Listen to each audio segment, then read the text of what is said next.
Hello there, and welcome back. My name is Sean Reimer, I don't rhyme, and if there's one weapon in sci-fi that is beloved by both fans and passersby of a series,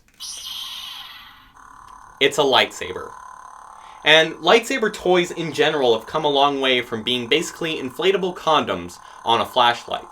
Yes, toy lightsabers are designed by some of the most smart people and the most intelligent, profitable companies around nowadays.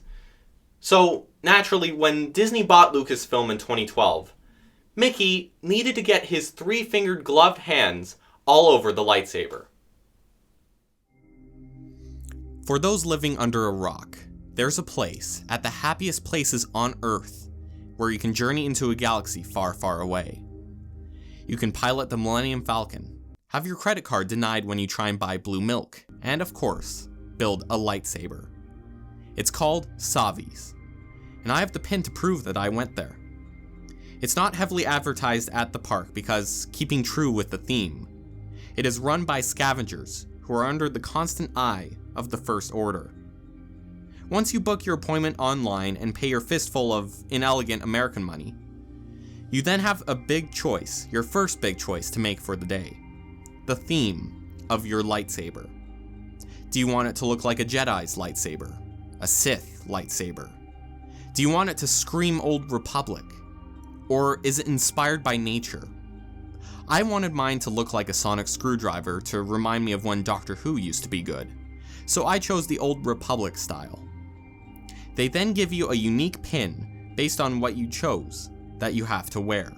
This is so the correct parts make it to the correct people. It's also just a really cool pin. After making some small talk with some parents spending $250 on a toy for the kids, you're rushed into a room containing a table with a frosted top. The scavengers brief you on why you're here, if you have any doubt somehow, and present you with your choice of the following kyber crystals that will change the color of your lightsaber: purple, red, green, and blue. They really emphasize that Rey has a blue lightsaber, in case you didn't know. Alternatively, you can bring a yellow or a white one from Doc Ondar's next door and immediately get kicked out. Thanks, Disney. Next, the scavengers present you with a tray of parts and a hilt. Or, in my case, they forget to include some parts, but it doesn't matter because someone did research on what they wanted to build. Great quality control, guys. There's obviously parts that go better together with other parts, but they let you pretty much build it how you want, as long as the activation switches match. The process is pretty straightforward once you get the hang of it. You put in the kyber crystal, snap on the activation switches, and screw in the rest of the components.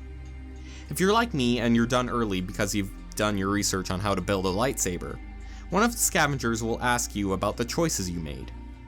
Me being an actor, I tested their improv skills by saying I was a Time Lord, building something that resembled a sonic screwdriver, which they were happy to go along with. Seriously, Disney hires some good actors.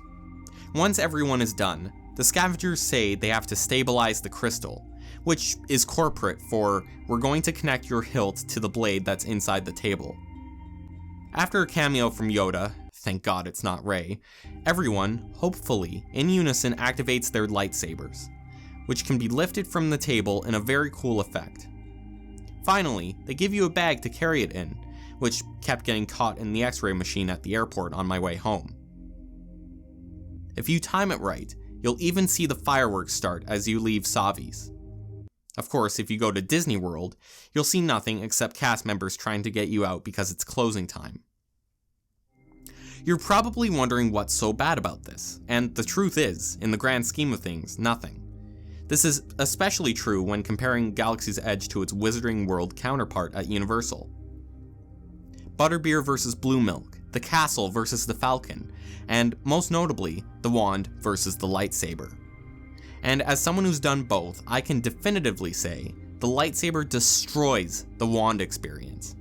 For one, if you have the funds, you get to build a lightsaber. You don't have to spend anything at Ollivanders, but there's a slim chance of your wand choosing you, or in Muggle speak, the shop owner choosing you out of 40 other people who also want the experience for themselves. Unfortunately, this is just due to the universe that Potter is in. I tried seeing if there was any private bookings for Ollivanders, but I can't find evidence of any. Even if you're lucky, like me, and are chosen, the end result isn't too far off being a decorative stick.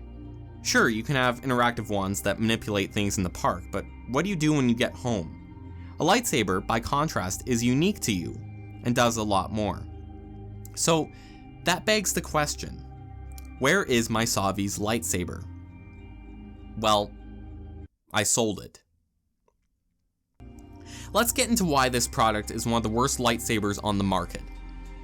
I ran into problems right away with the battery compartment not fitting into the chassis correctly, which meant no motion activated sounds.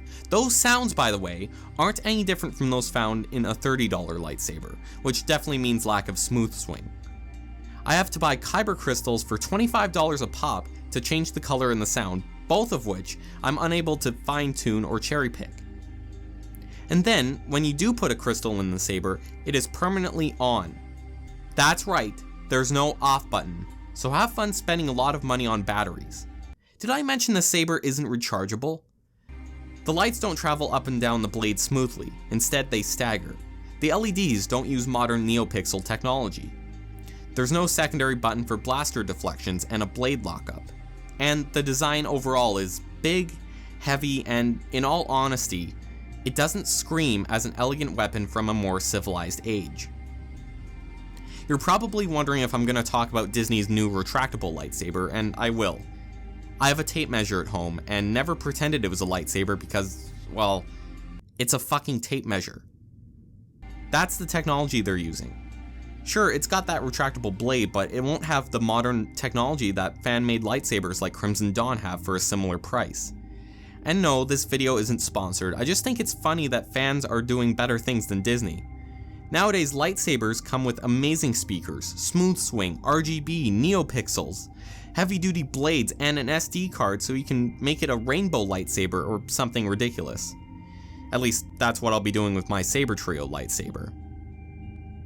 I definitely want to take one of these proper lightsabers to Galaxy's Edge in the fall to prove my points that you can get something even better for the same price.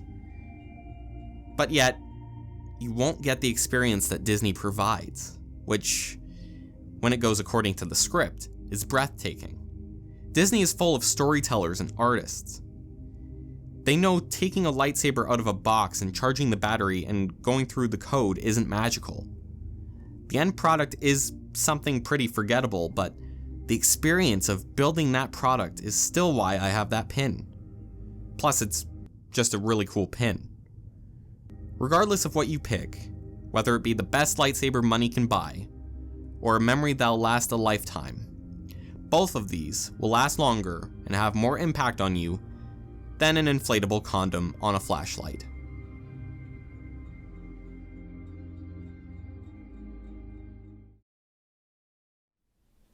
And on that wonderful note, it's time to end.